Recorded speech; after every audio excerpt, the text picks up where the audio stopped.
मैं हूं वैदिक ऋषि। हमने इस भूमि का नाम भारत रखा राजा भरत के नाम पर, जो धर्म और साहस के प्रतीक थे। यही नाम आज तक जीवित है। मैं हूं पुराणों का भूगोलविद। हमने भारत को जम्बू द्वीप कहा, जहां जम्बू वृक्षों से भरपूर भूमि थी। प्राचीन काल में पूरी धरती को इसी नाम से विभाजित किया जाता था। मैं हूं आर्य परंपरा का विद्वान। उत्तर से दक्षिण तक फैली इस भूमि को हमने आर्यावर्त कहा। यहाँ धर्म, ज्ञान और संस्कृति का वास था। मैं हूं फारसी यात्री। हमने सिंधु नदी को हिंद कहा और इस भूमि को हिंदुस्तान। यही नाम सदियों तक चलता रहा। मैं हूं यूनानी भूगोलविद। हमने सिंधु नदी को इंडोस कहा और पूरी भूमि को इंडिया। यही नाम ब्रिटिश काल में आधिकारिक बन गया। मैं हूं प्राचीन व्यापारी। भारत की सोने जैसी भूमि के कारण हमने इसे सुवर्ण भूमि कहा। सोने, मसालों और धन की धरती। मैं हूं अरबी नाविक। हमने इस धरती को अल हिंद कहा। सागर, मसाला, व्यापार और ज्ञान की भूमि। मैं हूं फारसी इतिहासकार। हमने इस देश को हिंद कहा, जो सिंधु नदी से निकला नाम है। मैं हूं पुराणों का कथावाचक। इस उपमहाद्वीप को हमने भरतखंड कहा, राजा भरत की विशाल भूमि। मैं हूं चीन का भिक्षु यात्री। हमने भारत को जिहोनगना कहा, ज्ञान और आध्यात्मिकता की भूमि के लिए। मैं हूं प्राचीन चीनी इतिहासकार। हमने भारत को यिंगतू कहा, महान धर्म, संस्कृति और व्यापार की भूमि। मैं हूं सुश्रुत 600 ईसा पूर्व का शल्य चिकित्सक। मैंने नाक, कान और त्वचा की सर्जरी विकसित की, जिसे आज प्लास्टिक सर्जरी कहा जाता है।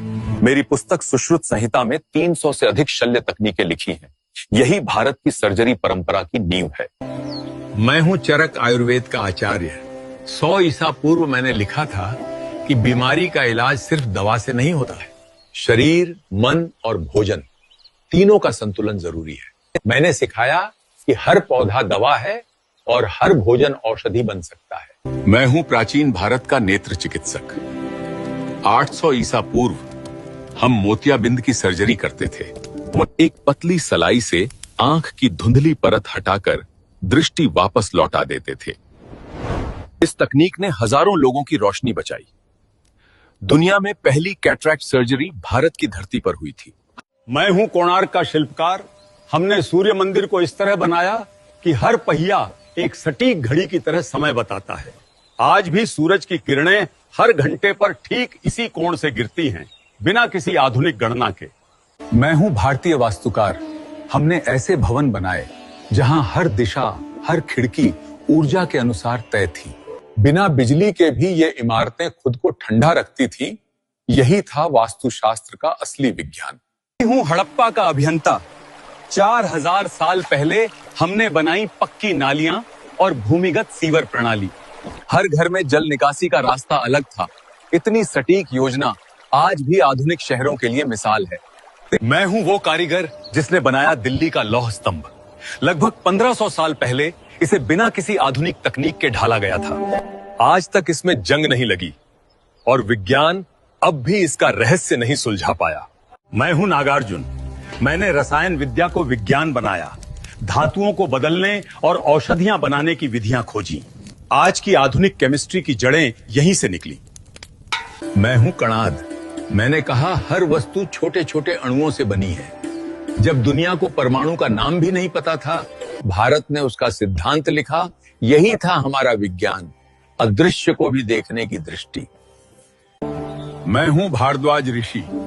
मेरे ग्रंथ विमान शास्त्र में वर्णन है कि मानव उड़ना सीख चुका था। ऐसे यंत्र जो आकाश में, जल में और पृथ्वी पर चल सकते थे। आज के वैज्ञानिक इसे एरोडायनामिक्स का प्राचीन रूप मानते हैं। मेरा नाम है राजा राममोहन राय।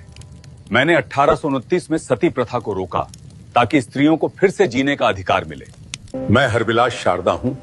1929 में मैंने बाल विवाह निषेध कानून बनाया, ताकि बचपन मुस्कुरा सके। मैं सावित्रीबाई फुले हूँ। 1848 में मैंने लड़कियों के लिए पहला स्कूल खोला, ताकि ज्ञान पर सबका अधिकार बने। मैं हूं ईश्वर चंद्र विद्यासागर। मैंने 1856 में विधवा पुनर्विवाह कानून बनवाया, ताकि हर स्त्री को सम्मान मिल सके। मैं हूं मौर्य सम्राट अशोक। 3री शताब्दी ईसा पूर्व में मैंने सारनाथ पर एक धर्म चक्र की स्थापना की। मेरा धर्म चक्र जीवन, गति और धर्म का प्रतीक है। इसमें 24 तीलियां हैं साहब। हर तीली एक मूल्य दर्शाती है। इन 24 तीलियों में हैं सत्य, संयम, न्याय, करुणा और परिश्रम। ये बताती हैं कि जीवन में ठहराव नहीं, निरंतर आगे बढ़ना ही धर्म है। सदियों बाद यही चक्र भारत के झंडे में आया। 22 जुलाई 1947 को इसे राष्ट्र की गति और प्रगति का प्रतीक बनाया गया। आज यही चक्र भारत के तिरंगे में है, जिसे आप अशोक चक्र के नाम से जानते हैं। मेरा नाम आर्यभट्ट है। 5वीं शताब्दी में मैंने शून्य का विचार दिया। यही शून्य गणित और खगोल शास्त्र की नींव बना।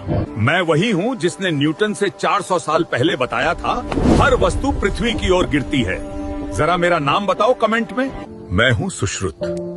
जब दुनिया शरीर को छूने से डरती थी, तब हमने सर्जरी करना सीख लिया था। मेरा नाम चरक है। मैंने चरक संहिता लिखी, जहां हर पौधे को दवा की तरह समझा गया। मैं हूं पाणिनि। मैंने संस्कृत व्याकरण को सूत्रों में बांधा। आज भी दुनिया की कई भाषाएं उसी संरचना पर बनी हैं।